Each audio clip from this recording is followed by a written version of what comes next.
Hello everyone, మనం కూడా Meesho, Flipkart, అమెజాన్లో సేల్ చేసుకోవచ్చు అని ఒక లాంగ్ వీడియో అప్లోడ్ చేస్తాను కదా. ఎలా చేసుకోవాలి ఏంటి అనేది. సో చెప్పాలంటే మనం మీషోకి ఎలాంటి ఫీ అనేది మనం కట్టాల్సిన అవసరం లేదు, అలాగే ఫ్లిప్కార్ట్, అమెజాన్కి కూడా. బట్ ఏంటంటే మీషో అనేది చీపెస్ట్గా వచ్చే ఐటమ్స్ అలాని కాదు, చాలా వరకు మనకి తక్కువ ప్రైస్లో వస్తాయి కాబట్టి మీషో అనేది ఎక్కువ మంది ప్రిఫర్ చేస్తారు.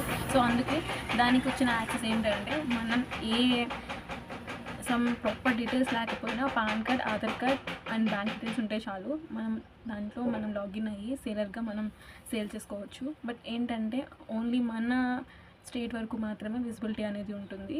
బట్ ఏంటంటే ఎక్కువ సేల్ చేసుకోవాలి, ఆల్ ఓవర్ ఇండియా మొత్తం సేల్ చేసుకోవాలనుకుంటే కనుక జిఎస్టీ అనేది కంపల్సరీగా తీసుకోవాలి. బట్ ఏంటంటే ఓన్లీ ఈ డీటెయిల్స్ వలన మీషో మాత్రం మనం సేల్ చేసుకోగలం. బట్ ఏంటంటే ఫ్లిప్కార్ట్, అమెజాన్, మింత్రా అలాంటివి అయితే కనుక ఖచ్చితంగా జిఎస్టీ అనేది మనం తీసుకోవాలి. దాన్ని తీసుకోవడం వల్ల బట్ బెనిఫిట్ ఉంటుంది. అండ్ ఇంకొకటి, ముందు మనకి సేలింగ్ కావాలి, స్టార్టింగ్ మనం ఎలా స్టార్ట్ చేసుకోవాలి, ఆన్లైన్ బిజినెస్ చేసుకోవాలి అనుకునే వాళ్ళకి మీషోతో ట్రై చేయండి. మీషో నాన్ జిఎస్టీతో ట్రై చేయండి. ఓకే మనకి సేల్ బాగుంది, ఓకే మనం ఎలా చేసుకోవచ్చు అనుకుంటే కనుక జిఎస్టీ తీసుకొని ఫ్లిప్కార్ట్, అమెజాన్ కూడా మనం సేల్ చేసుకోవచ్చు. బట్ ఇంకేమైనా డౌట్స్ ఉంటే కనుక నాకు కామెంట్ చేయండి అండ్ డూ సబ్స్క్రైబ్.